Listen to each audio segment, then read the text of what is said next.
यहां पे देश के सब ऑपोजिशन की पार्टियां आई हैं, एक साथ मिलकर हम बीजेपी को हराने जा रहे हैं।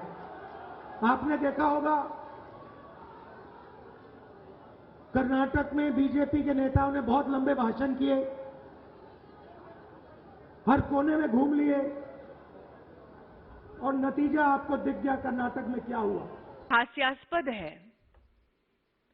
कि आज कांग्रेस की छत्र छाया में कुछ ऐसे नेता एकत्रित होंगे जिन्होंने आपातकाल के समय में लोकतंत्र की हत्या का नजारा स्वयं देखा। यह हास्यास्पद है कि एकजुट होंगे वो लोग जो राष्ट्र को ये संकेत देना चाहते हैं कि उनकी स्वयं की क्षमता मोदी जी के सामने विफल है। मैं विशेषतः कांग्रेस पार्टी का आभार व्यक्त करती हूं कि उन्होंने सार्वजनिक तौर पर यह घोषित कर दिया कि कांग्रेस नरेंद्र मोदी को हराने में अकेले नाकाम है, उन्हें सहारे की जरूरत है। बैठक बुलाने से कोई विपक्षी एकता नहीं होती है, एकता कोई बैठकों में नहीं होती है, 1:1 बातचीत करने से होती है। अगर नीतीश कुमार जाते बंगाल, बैठाते ममता बनर्जी कांग्रेस और सीपीएम को और कहते कि पंचायत का चुनाव मिलकर लड़ना और मिलकर लड़ो और लड़ने की तैयार होते, तब ना कोई एकता होती। या उत्तर प्रदेश जाते और अखिलेश यादव को कहते कि कांग्रेस के साथ मिलकर चुनाव लड़ना है, लेकिन यहाँ तो ममता बनर्जी कह रही है कि कांग्रेस बंगाल छोड़ो, अखिलेश यादव कह रहे हैं यूपी में कि कांग्रेस यूपी छोड़ो, अरविंद केजरीवाल कह रहे हैं कि पंजाब और दिल्ली में कांग्रेस छोड़ो। तो हर राज्य जो क्षेत्रीय दल है वो तो कांग्रेस को पसंद ही नहीं कर रहा, वो तो चाहता है कि कांग्रेस उनके राज्य में चुनाव न लड़े। यानी विपक्षी एकता की परिभाषा क्या है? The agenda is not anti anybody. The agenda is pro India. The agenda is pro people. The agenda is pro constitution. The agenda is pro not making a gas cylinder 1200 rupees and keeping it to 500 rupees. The agenda is to give jobs to young people.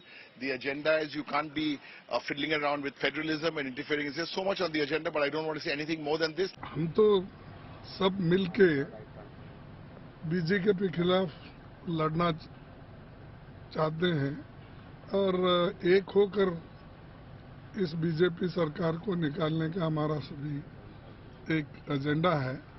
उसके तहत सभी लोग मिलके वो काम करने का है। तो वहाँ जाने के बाद सबकी राय एक अच्छी राय बनेगी और उसके बारे में हम पहले से ही कोशिश कर रहे हैं। राहुल गांधी जी ये तो शुरू किए थे, सबको मिलकर पहले तैयारी किए थे और वो उसी का एक पार्ट है कि ये पटना में फिर से एक बार हम सभी लोग मिल रहे हैं। ये काफी लोग कौन हैं जो परिवारनिष्ठ पार्टियों के मुखिया हैं और उनकी राजनीति परिवारनिष्ठ है। परिवार स्वार्थ परमो धर्मा। दूसरे कौन लोग जुटे हुए हैं जो भ्रष्टाचार में या तो जेल जा चुके हैं, कोर्ट से कन्विक्ट हो गए हैं या कन्विक्शन होने के प्रोसेस में हैं, केस चल रहे हैं। तो ऐसे लोग आकर के एक ईमानदार प्रभावी नेता नरेंद्र मोदी जी के विकल्प की तलाश करने आए हैं। तो इनका कोई विकल्प नहीं है। साधारणतः देशासमोरच्या महत्त्वाच्या प्रश्नांची चर्चा करणार एक, त्याच्यानंतर देशाच्या काही राज्यामध्ये जसं मणिपूर किंवा काय, आणि या नात्यानिमित्तानं एक प्रकारचे रस्त्यावर उतरणं आणि कायदा आणि सुव्यवस्थेची परिस्थिती निर्माण करणं हे जे कृत्य होतं त्याला विशेषतः जिथं नॉन बीजेपी राज्य आहेत त्या राज्यात हे जास्त होतंय। त्यामुळे याच्या मागं कोण आहे हे स्पष्ट होतंय। हे देशाच्या दृष्टीने योग्य नाही। या सगळ्या गोष्टीच्या बाबतीत एकत्रित विचार करून पुढची लाईन ठरवावी एवढाच त्याचा विषय। बाकी काय जे अन्य राज्यातले लोक काही मुद्दे उपस्थित करण्याची शक्यता नाकारता येत नाही, पण ते मी आज सांगू शकत नाही। सभी जो प्रमुख दल है, मैं विपक्षी दल नहीं कहूँगा, जो इस देश के संविधान को और लोकतंत्र को बचाना चाहते हैं और वो चाहते हैं कि लोकतंत्र यहाँ इस देश में रहे। एक डर है कि 2024 के आखिरी चुनाव होगी, उसके बाद इस देश में चुनाव नहीं होगा, उसके ऊपर जरूर हम बात करेंगे। और 1-to-1 कैंडिडेट राहुल गांधी जी भी आ रहे हैं, तो ये बहुत बड़ी बात है। तो चर्चा होगी और मंथन होगा, चिंतन होगा, सब कुछ होगा। पटना में एक फोटो सेशन चल रहा है, सारे विपक्ष के नेता एक मंच पर इकट्ठा हो रहे हैं और संदेश देना चाहते हैं कि हम भारतीय जनता पार्टी को, एनडीए को और मोदी जी को चैलेंज करेंगे। मैं सारे विपक्ष के नेताओं को एक कहना चाहता हूं, कितने भी हाथ मिला दो, आपकी एकता कभी संभव नहीं है, और हो भी गई तो कितने भी इकट्ठा होकर जनता के सामने आ जाइए।